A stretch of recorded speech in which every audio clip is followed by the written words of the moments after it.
Hey, everybody, it's Kevin Hoagland, and I'm here with my co host and my producer, Mr. Kevin Bell.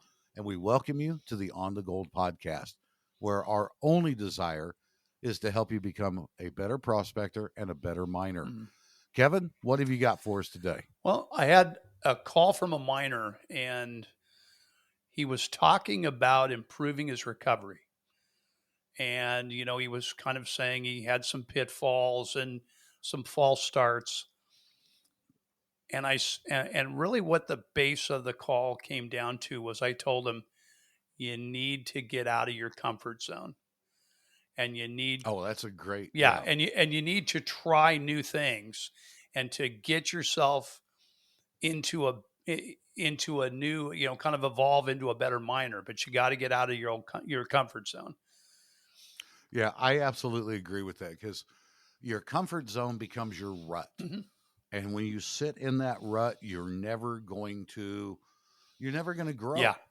And it's comfortable if you're used to panning this way with this pan, and you're used to working this material in this particular way. But what happens when you go to new materials? What happens when you know any factor, Yeah. Anything any changes. factor, yeah, anything that changes may take you out of your comfort zone, and the worst thing you can do is stay in your comfort zone. Yeah.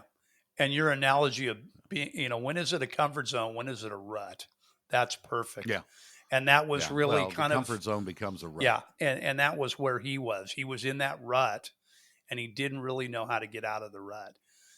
And, the first thing we talked about, and I said, you're going to need to learn and practice new techniques and really to kind of extend your capability to where you have a wider array of tools in the bag. Absolutely. Yeah. More tools in the kit. The more you have in the kit, the better and more successful you're going to become. And quite frankly, that can start at a gold pan. Hmm. That can start with a gold pan and go all the way through, electronic metal detecting, Sure. anything and everything. If you and I just said it, if you're only used to panning one way and you go and you work some different material, you may not be able to pan it that same way. But if you're just hung and that's all you want to do, then you're not going to increase your gold recovery. And in some cases, depending upon the other material that's in with the gold, you may absolutely end up losing your gold Right. if you stick with just a singular panning motion or a singular panning idea. There's a basics of panning no matter Hmm. what, but you also have to be able to, and be willing to look at something Right. and try something else. Well, and I So talked to him about this classifying. is a great subject. Yeah. And I talked to him about classifying and, where you say, hey, sometimes you have to classify bigger and sometimes you have to classify smaller. It depends on where what size the gold is and what material you're working. And Well, and yeah, and we've had this conversation. mhm, We've probably talked about classification ad nauseum, mhm, and the idea of just you do everything to half inch is to me is just one of the most ludicrous things that you could do. And I get it. I mean, a lot of people, that's all they do, but there are things that you're missing, whether it be missing gold or missing having more time mhm. to be able to recover the gold that's already in there. So, and we've talked about it. You classify down to your biggest piece of gold. Right, right. I if the biggest piece of gold that you have in your pan is an eighth of an inch, then you classified an eighth of an inch Mhm, because you've got that gold and you've got everything below that gold. right. So, and fine, if you've got a piece that's a quarter inch and you toss it off to the side, well, I don't go sluicing or working or panning without having my metal detector with me anyway. Sure.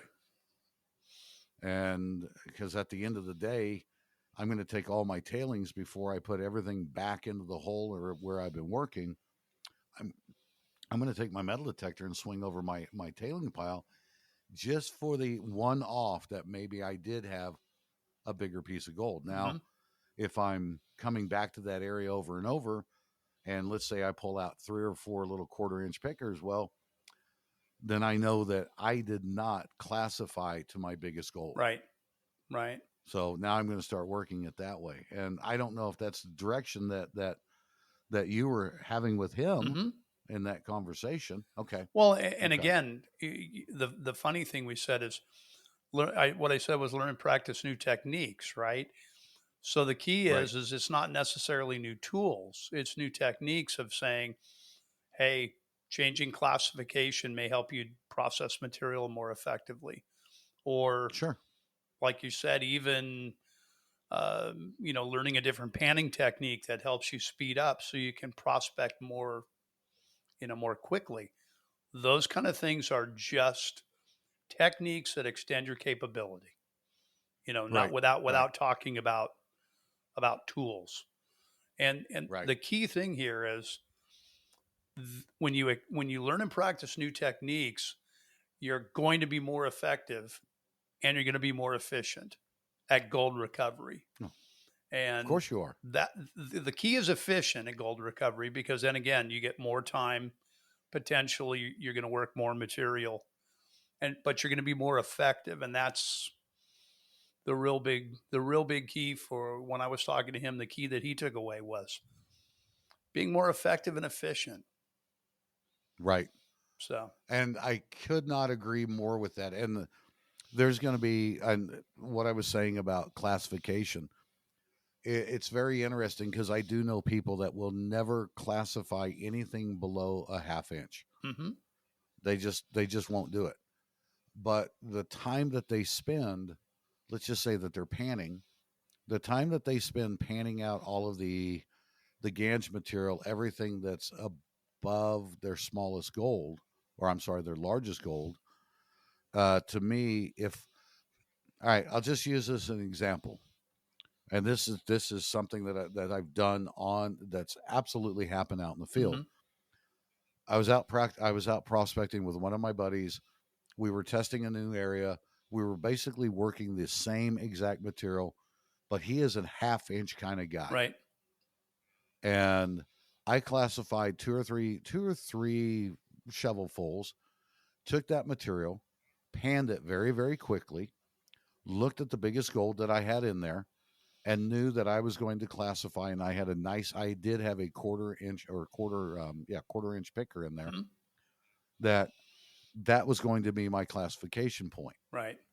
So I immediately went from rough classification at a 1/2 inch right to the 1/4 inch, classified all that material and started panning it and started running it. Mm-hmm. When I was done, I had some pretty good gold in my pan, and I didn't feel like I'd lost anything, but I still ran my detector over it. Sure. Now, he was working his 1/2 inch minus material, which was absolutely, much larger than what I was dealing with. Mm-hmm.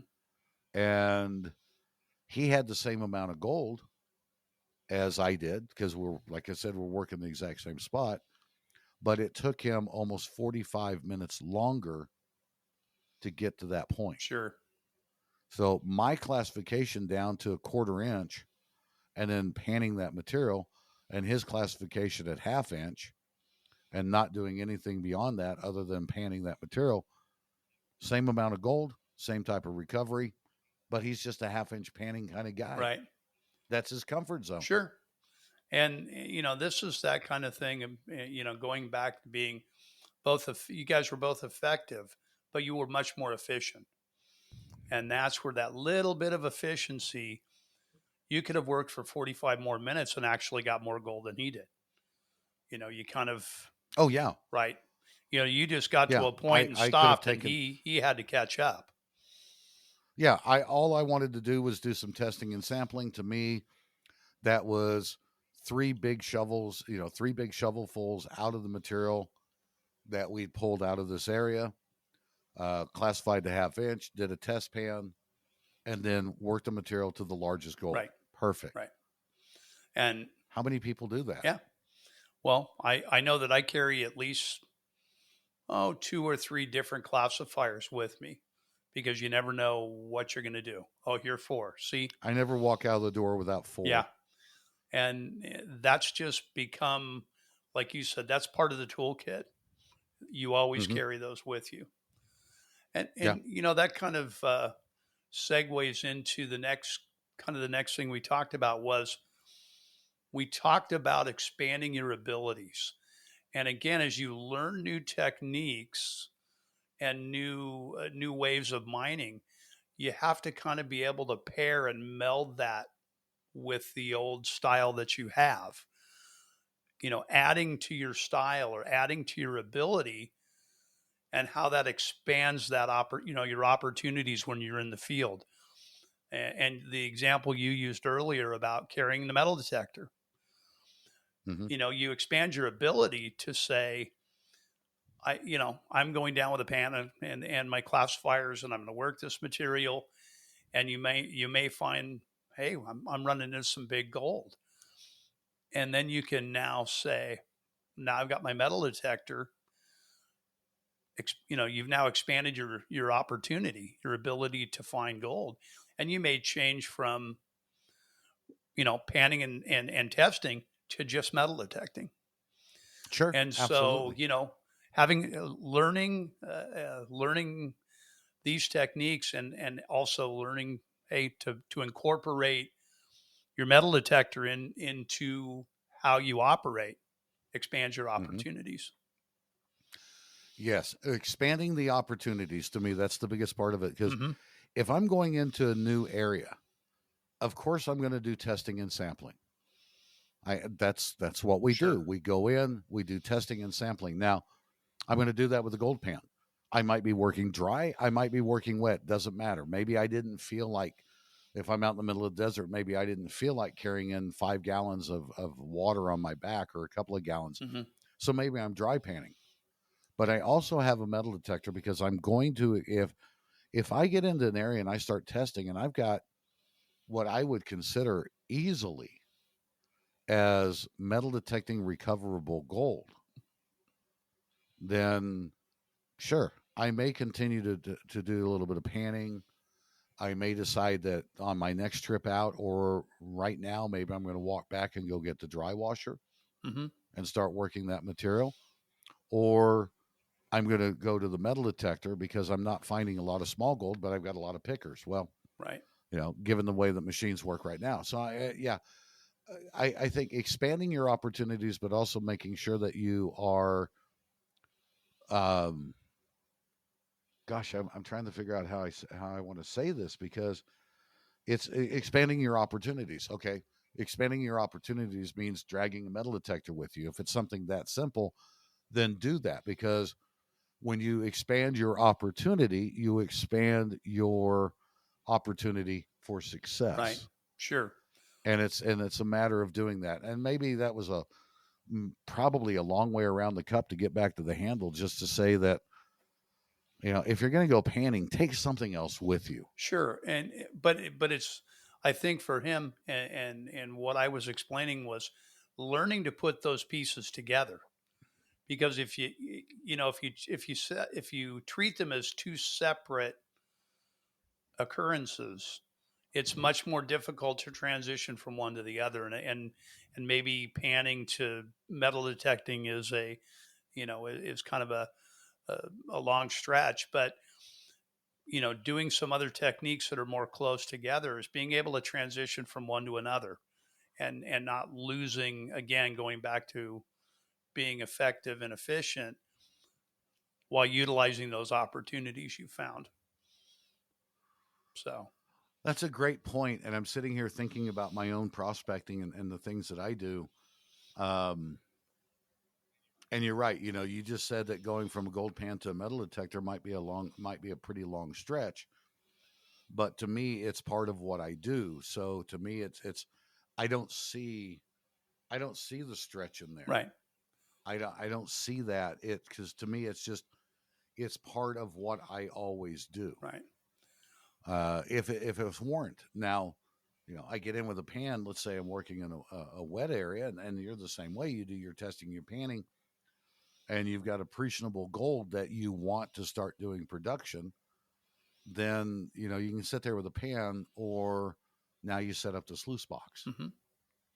Sure. And I mean that's the natural order of things. If we look at it, when we always talk about the natural order of what people will do, they start out with a gold pan, Mm-hmm. they get really proficient with their gold pan, but now they want to work a little bit more material, so now they have to learn the sluice box. Sure. And you know the idea, and when I say learn the sluice box, I mean learn the sluice Sure. box. That doesn't mean you go out and you buy a sluice box and you throw it in the water and you throw a rock on it and you just start shoveling material into it. Right.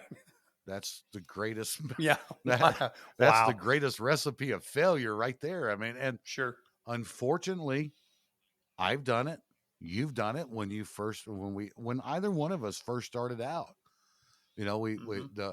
the whole idea, the inch per foot and this and that, and just Yeah. you know, great rule of thumb, great starting point, kinda Sure. doesn't really mean anything, but it gives you, you know, it's a starting point to where you figure out what you're going to do. Right.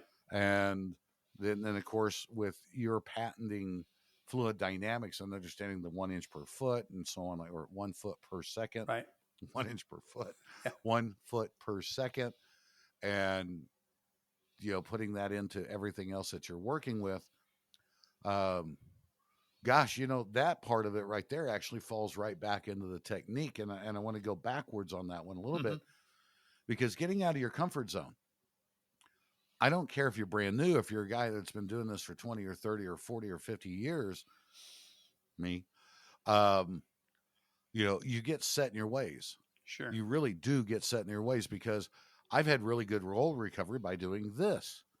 But when somebody comes along and says, you know what, if you do this, and you really try it and you really work with it and you adopt it, you're going to have better gold recovery.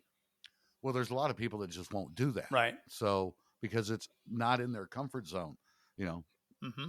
I do this because it doesn't hurt. Okay. Well, I'm going to do this a little bit more, and maybe it hurts a little bit or maybe it aches a little bit, but I'll get used to it. Right. You know, you lift weights, you hurt a little bit, but after you lift the weights enough, you don't hurt anymore. Right. So, yeah, I don't know. I think maybe I went back and forth on that one, but really that really does make a huge difference Sure. to me. And again, doing new techniques is, like you said, could even be put into sluicing. So as you go through the seasons, and you start out with high water, and then you go to normal flows, and then you go to real, you know, end of summer low flows. You Right. can't just use the same techniques. You're just not going to be effective. And so learning No. those techniques of how do I deal with differing water levels, or how do I deal with, you know, differing conditions, that Hmm. extends your capabilities, just like learning new things, right? Makes you more effective. Yeah, and that brings up a really good point, because there's one thing that I will have always said about the prospecting and mining industry. There is no one size fits all. Right. There is no one tool that is perfect for everything that you're going to do. Mm-hmm. Now, a sluice box to me and a gold pan are the closest that there Mm-hmm. is. A gold pan is dependent upon what you put into it, how you work that material, and knowing how to work that material. So Mm-hmm. it's the pan. You may have your favorite pan, and that's your one size fits all. Sure. But now you have to now you have to really learn how to work the different types of material. Mm-hmm. And what, you know, the sluice box. You know what? I've got my favorite sluice box. Right. And as you said, that sluice box fits me. It's what I like. I love that sluice box. Mm-hmm. But if I tried to run that sluice box the same way in all conditions or in all locations, I'm failing. Oh yeah, I'm losing you're gold. losing gold. You know, Sure. yeah. So to me, that's a the one size fits all is it's scary, Mm-hmm. because there's and we can take that from, like I said, the closest to me is the sluice box and the gold pan. because you have to learn the technique, not necessarily the tool. Right. But when you start getting into other things, um, dry washers, there's nothing about one size fits all. Right. Now, can I do a whole bunch of stuff with one dry washer? Sure, I can.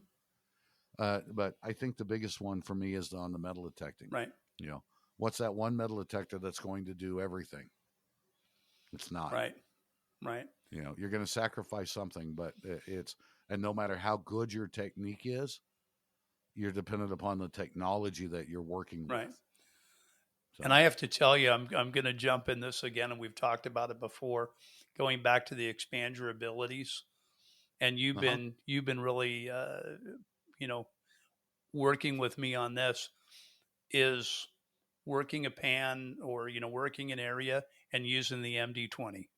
The Falcon in crevices. That's where you're expanding your abilities. I had to learn a new piece of equipment and some new techniques. Mm-hmm. And pairing that with an old just pan and classifier. But Right. using that tool expanded my abilities and my opportunities dramatically. The only Mm-hmm. thing I'm And sad made you a about is better that I prospector. don't do it enough. You know, I You don't I do what well, enough? I'm just saying that I don't utilize those tools together as much as I'd like to. Again, Okay. we're in the Yuba a lot. We have an area that we work. It's not always conducive to using those two things together, but I'd like to be able to do it more. But it's always in my bucket with me. So just in case I have the opportunity, it's there. And it's small and simple. So Sure. again, that was one of those expanding my abilities. Like I said, and I have you to thank for that, because they talk about a great pairing. Those two Mm-hmm. are just perfect. Mm-hmm. So Yeah, and I can't tell you because, as you know, I've got different boxes. I've got different kit mm-hmm. for everything that I do, and that's why I own a multitude of Falcons. The MD20s is because I've got one that stays in this kit. Mm-hmm. I've got one that stays in this kit. I've got one that stays in that kit. Yeah, They never come out because that way I know that I've always got them. right, So if I'm going to go out and do something and I throw my classifiers and my bucket and everything else into my backpack and hook on a couple things, I'm not leaving without the no, MD20. Because I will probably find a place to use that, mm. even if it's in a crevice or this or that, or if I see something, or if I make an opportunity.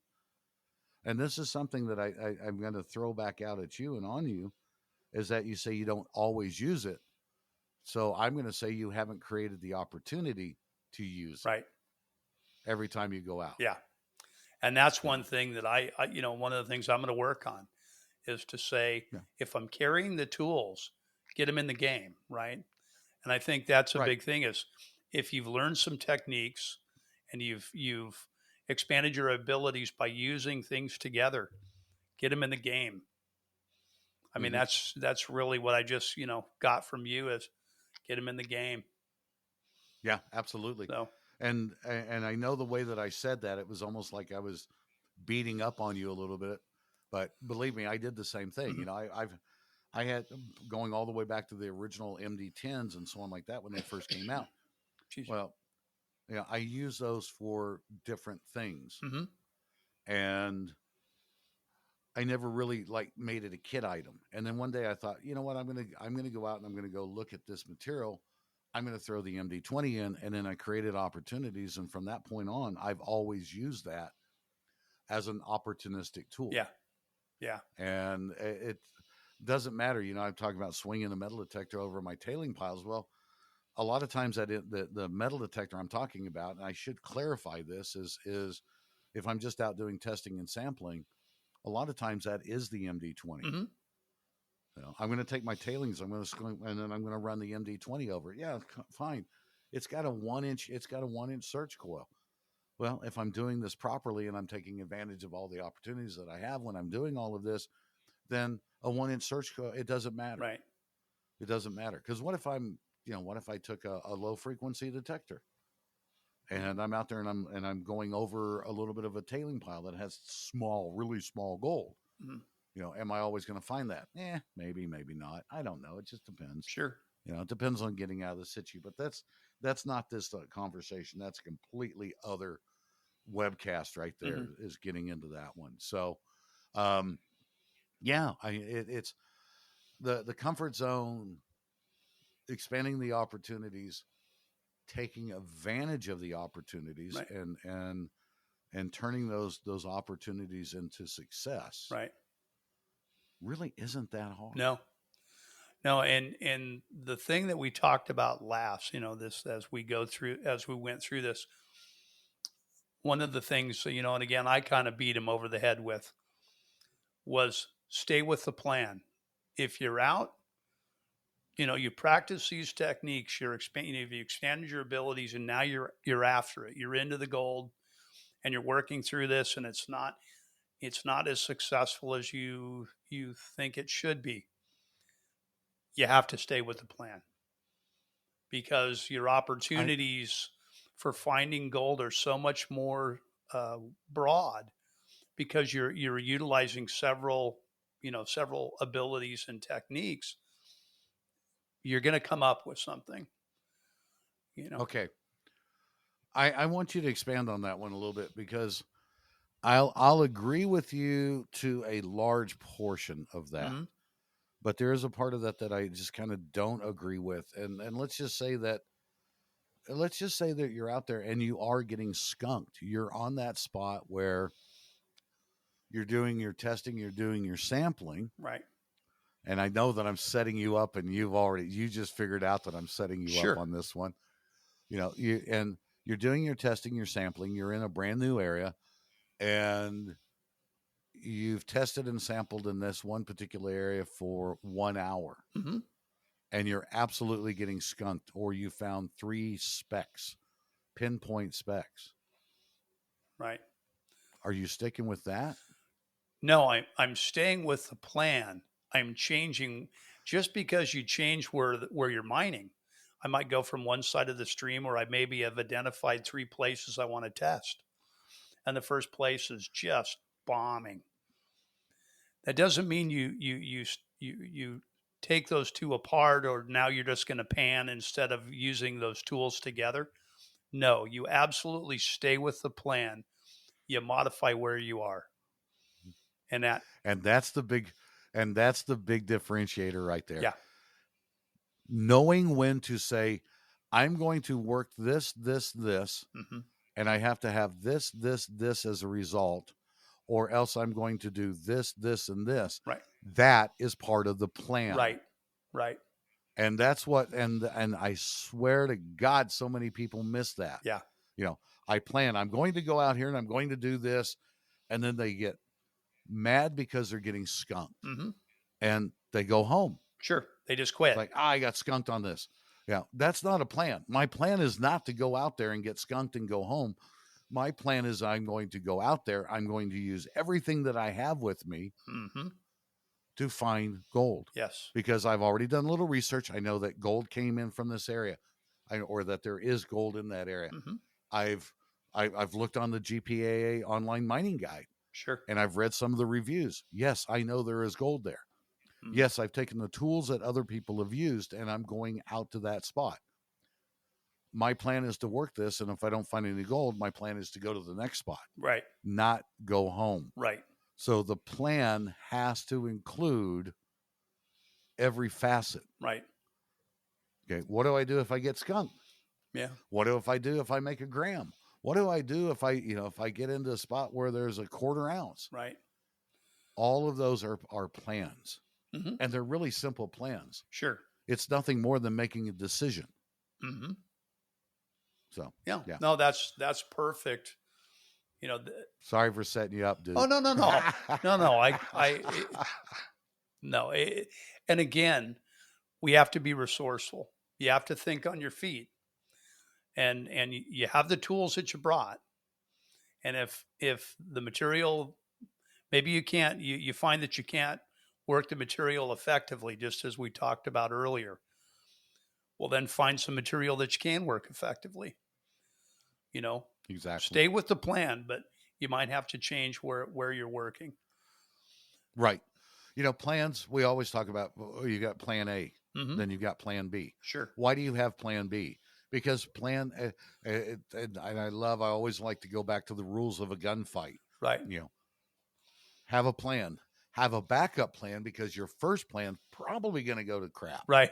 Right. Now, that turns into this big argument of, well, if you planned right from the very beginning, you don't need a backup plan. Mm-hmm. I agree. But if you don't include plan B Yeah. into your original plan, then you really haven't created a plan. Right. Right. Yeah. So you take into consideration all of those things, you take in those factors, and then you put those into the plan. And I'm not talking about this as writing a novella into your prospecting book, Mm-hmm. your prospecting notebook or your journal, whatever you want to necessarily call it. But you need to have a plan. And in one of the other podcasts, we were talking about repetition, Right. and you need to become repetitious with that plan. Mm-hmm. The only thing you adjust is going to be the equipment or the technology or maybe the methodology that you're using, but it's always Right. the plan. Right. It's the plan. Okay. And you have to stay, you have Yeah, to it's the stick with plan. it, because bouncing from one plan to another, uh, you're ill prepared. You didn't bring the right stuff to fully execute, some other plan. And Right. now you're just compounding failure. Right. And I think the one that I see the most is that, um, perfect example here. I go out with my little dry washer and I'm out working with my dry washer, and maybe I'm not seeing a lot of gold. Mm-hmm. Maybe I'm just not in the right spot. Okay, my fault for not doing my testing and sampling and getting onto the best spot. But you know what? It happens. So I get tested. I'm tired of this. I'm tired of the dust. Yada da da. And I grab my metal detector and I just take off. Was that part of the plan? Was that really part of a plan? Mm-hmm. That has to be my decision. Did I walk away from a dry washer because I felt like I was getting skunked or not doing well enough? Okay. Yeah. And again, as you said just earlier in that, well, maybe I didn't do my testing as well as I should have. Exactly. Okay. Yeah. So So before, unfortunately, success might have been not so great, unfortunately, right from the go. hmm But you had enough, you had a secondary plan to say, well, I've always got my metal detector, and if this doesn't work out, I'm going to try to see if instead of there's a lot of gold there, there's big gold. And right, so now you're going to spot right, check for big gold. right. And to me, putting that into the plan is a lot better than just being pissed off because you're not doing as well as you thought you would. So you're going to go out with your metal detector and hope to goodness that you find, that you stumble across something. Mm-hmm. Okay. My plan when I do that is going to be that I'm going to do testing and sampling, Mm-hmm. and I'm going to find my highest value of return. And if it warrants that, then I'm going to go ahead and set up my dry washer and I'm going to start working that material. I'm sure. If I'm not getting really good return, but I know that there's gold in the area, well, my plan is I'm going to continue to do testing and sampling, or you know what? Maybe I'm just going to grab the metal detector as part of my plan, Mm-hmm. and I'm going to look at the ground. I'm going to use my metal detector not only to see if I can find a piece of bigger gold or find a nugget, I'm also going to use that as a tool to understand the ground Sure. better. So in that case, a lot of times you'll see me out metal detecting, and this has actually happened with you and I, where I'm swinging the detector, I'm going faster than I should be, and I've got it set all wonky Mm-hmm. to where it was just, you're looking at it going, what are you looking for? And I'm not really looking for a nugget, I'm looking for the ground. Right. I'm listening to the ground. I'm listening to the iron mineralization. I'm doing these different things. I'm using this as a prospecting tool. Mm-hmm. So instead of using a gold pan and doing spot checking, I'm covering a lot more ground, but I'm listening to what the ground is telling me and locating those areas. Now I'm going to go back in, put the metal detector down, go back in, do my test panning, sampling, and wow, here's a great place to put the metal or put the dry wash. Right. So, but it's all part of a plan. Mm-hmm. I just don't randomly go from here to there to there to there to here to there and everything else. So Right. I don't know. I guess that is that the direction is that what is that pretty much what you were covering when you were talking to this guy? Right. And, similar things, but yes, very much about, going through the things we talked about, you know, learning some new things, pairing those things together, come up Mm-hmm. with a plan and stay with it. Those were the real big things that I pushed with him in the conversation. And I thought this is really something that everybody can use, not just new Sure, miners or inexperienced sure. miners. Every miner can do this. Yeah, and I've bounced this around to a lot of different things. I realize, talking about metal detecting and dry washing and all of that. Sure. Um, how about boiling this? How about you just boil this down to the most simplistic answer that you were able to give him, Hmm. and we'll use those as the takeaways. How's that? Sure. And when I was talking with him, I said you have to take the time to learn and to practice new things. And Right? that may reduce time in the field or gold recovery in the short run, but it has long-term value. And then pairing uh, those those new techniques or new equipment with abilities you already have, that creates an opportunity to multiple opportunities to succeed, I guess is probably the best way to say it. And then Mm-hmm. ultimately stick with the plan. And what that does is that creates the more enjoyable and exciting, adventure, if you will. You get that opportunity to be successful, and that makes for a better adventure. And it It and it does. proves your plan out, right? It when your plan is successful and you see that you're making plans using what you know and the equipment that you have, and you stuck with the plan and you succeeded, nothing is more enjoyable and exciting than that. So very, very true. I agree. I think with you giving those as the takeaways, Mm-hmm. I absolutely believe that we'll just end this one right here because you, yes, not to coin somebody else, but yeah, I think you've said it all. Yeah. Anything else you want to add? No, I think we're good. Okay. All right. So hit those as 3 bullet points again, real quick. Just hit those as 3 bullet points, and I'm going to end this. Sure. It's expand your capabilities, learn and practice new techniques, expand Yep. your ability, pair the old with the new, and that expands your opportunities in the field, and stick with the plan. And those three things, if you practice those three things, you will be more successful, and you're going to create a more exciting and enjoyable adventure. And you're going to get more gold. Key point right there. No matter what you do, all the way down, if you do those 3 things right there and you stick with that and you hold to that, you are going to get more gold Mm-hmm. and you're going to have a greater adventure. Those are 2 simple things. So, all right, that's it. I thank you for joining us today, Kevin. Any last words? Well, go out and find some gold. Kevin, that's absolutely it. And really those 3 key points and then the very last little caveat in there was you'll find more Yeah. gold.